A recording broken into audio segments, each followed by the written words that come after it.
Apo turupito yake Mwari inorira kwazvo, inotaura kune vese kuti uyai tese tinobvira kwenda iyo hakusari munhu, nemazita edu achazodaidzwa kuti ndodaidzwa ndiye, kuti ndodaidzwa ndiye, kuti ndodaidzwa ndiye, kuti ndodaidzwa ndiye ndowayo. Asi hatizivi musi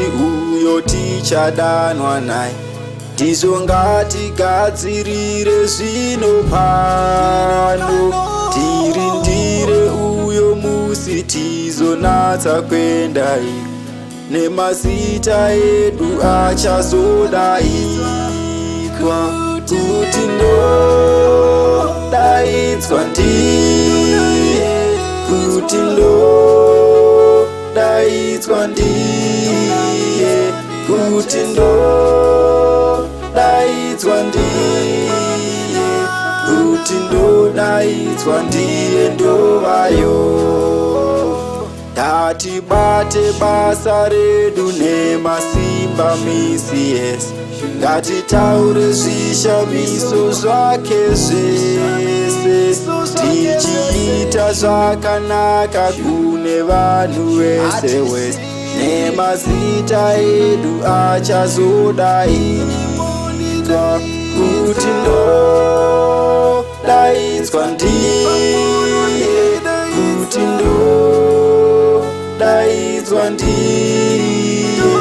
kuti ndodaidzwa ndiye, kuti ndodaidzwa ndiye ndovayo,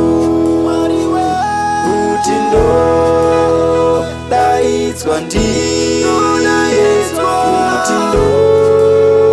ndodaidzwa ndiye, kuti ndodaidzwa ndiye, kuti ndodaidzwa ndiye ndovayo.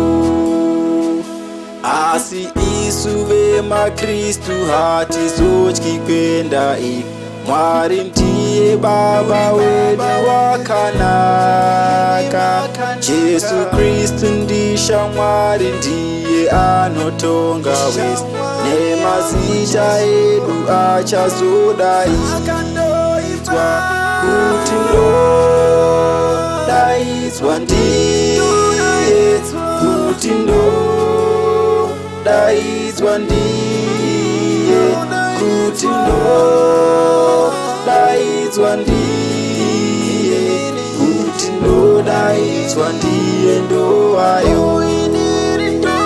kuti ndodaidzwa ndiye, kuti ndodaidzwa ndiye, kuti ndodaidzwa ndiye, kuti ndodaidzwa ndiye ndovayo.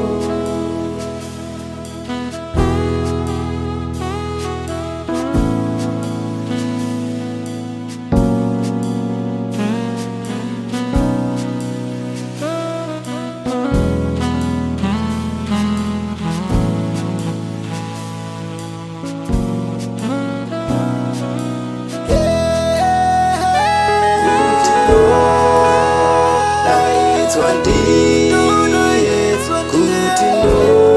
ndodaidzwa ndiye, kuti ndodaidzwa ndiye, kuti ndodaidzwa ndiye ndovayo, kuti ndodaidzwa ndiye, kuti ndodaidzwa ndiye, kuti ndodaidzwa ndiye.